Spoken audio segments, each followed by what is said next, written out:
नमस्कार दोस्तों, आज मैं आपको साईं बाबा जी का जीवन परिचय देने जा रहा हूँ। साईं बाबा का जन्म कब और कहाँ हुआ था एवं उनके माता पिता कौन थे, ये बातें अज्ञात हैं। किसी दस्तावेज में इसका प्रमाणिक पता नहीं चलता है।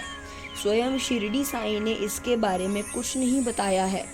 हालांकि एक कथा के रूप में यह प्रचलित है कि एक बार श्री साईं बाबा ने अपने एक अतरंग भक्त महालसा पति को, जो कि बाबा के साथ ही मस्जिद तथा चावड़ी में शयन करते थे, बतलाया था कि मेरा जन्म पाथर्डी यानी पाथरी के एक ब्राह्मण परिवार में हुआ था।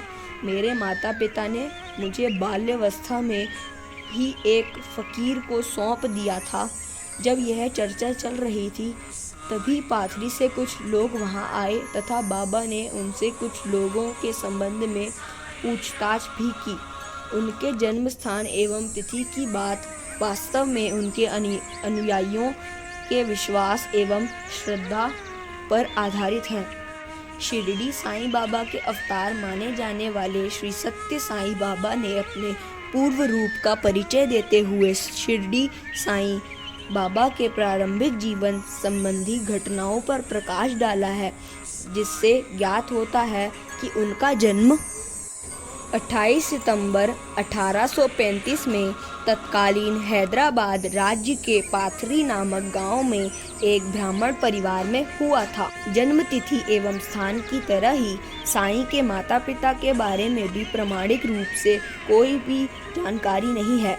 श्री सत्य साईं बाबा द्वारा दिए गए पूर्वोक्त विवरण के अनुरूप उनके पिता का नाम श्री गंगा बावड़िया एवं उनकी माता का नाम देवगिरी अम्मा माना जाता है। ये दोनों शिव पार्वती के उपासक थे तथा शिव के आशीर्वाद से ही उनको यह संतान प्राप्त हुई थी। कहा जाता है कि जब साईं अपनी माँ के गर्भ में थे उसी समय उनके पिता के मन में ब्रह्म की खोज में अरण्यवास की अभिलाषा तीव्र हो गई थी। वे अपना सब कुछ त्याग कर जंगल में निकल पड़े थे। उनके साथ उनकी पत्नी भी थी। मार्ग में ही उन्होंने बच्चे को जन्म दिया था और पति के आदेश अनुसार उसे वृक्ष के नीचे छोड़कर चली गई थी। एक मुस्लिम फकीर उधर से निकले जो निसंतान थे। उन्होंने ही उस बच्चे को अपना लिया और प्यार से बाबा नाम रखकर उन्होंने उसका पालन पोषण किया। चमत्कारिक कथा के तौर पर ही कहा जाता है कि बाबा पहली बार 16 वर्ष की उम्र में शिरडी में एक नीम के पेड़ के तले पाए गए थे। उनके इस निवास के बारे में कुछ चमत्कारिक कथाएं प्रचलित हैं।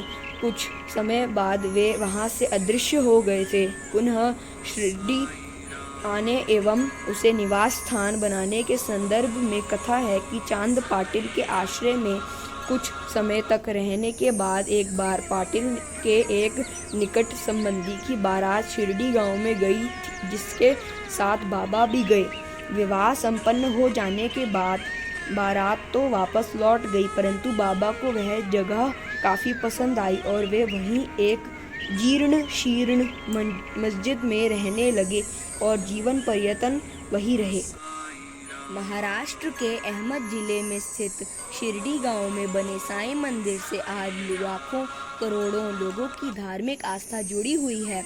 इस मंदिर में दर्शन के लिए दुनिया के कोने कोने से लोग पहुंचते हैं। यह आज भारत के प्रमुख धार्मिक स्थलों में से एक है, जो कि लोगों को दया, प्रेम, करुणा एवं सद्भाव का पाठ पढ़ाने वाले साईं बाबा की समाधि के ऊपर बनाया गया है। साईं बाबा की शिक्षाएं और उनकी लोक कल्याणकारी कामों को आगे बढ़ाने के लिए उनके इस मंदिर का निर्माण उस साल 1922 में किया गया है। ऐसा माना जाता है कि साईं बाबा ने अपने जीवन का ज़्यादातर समय शिरडी में ही व्यतीत किया है और लोगों को आपस में मिलजुल कर रहने, भक्ति करने आदि का पाठ पढ़ाया है। साईं को लोग आध्यात्मिक गुरु, संत, ईश्वरीय अवतार मानते हैं। शिरडी के साईं मंदिर सुबह 4 बजे खुल जाता है और रात के 11:15 बजे इस मंदिर के पट बंद कर दिए जाते हैं। वहीं इस मंदिर में लोगों की गहरी आस्था जुड़ी हुई है, इसलिए लोग अपनी श्रद्धा के मुताबिक यहाँ चढ़ावा भी चढ़ाते हैं। वहीं इस मंदिर से जुड़ी यह मान्यता है कि जो भी भक्त सच्चे मन से साईं भगवान के दर्शन के लिए यहाँ पहुँचते हैं, उनकी सभी मुरादें पूरी होती हैं। अगर आपको हमारी स्टोरी अच्छी लगी हो तो लाइक, सब्सक्राइब और शेयर ज़रूर कीजिए और हमारी लेटेस्ट वीडियो जानने के लिए बेल आइकन को ज़रूर प्रेस कीजिए। धन्यवाद।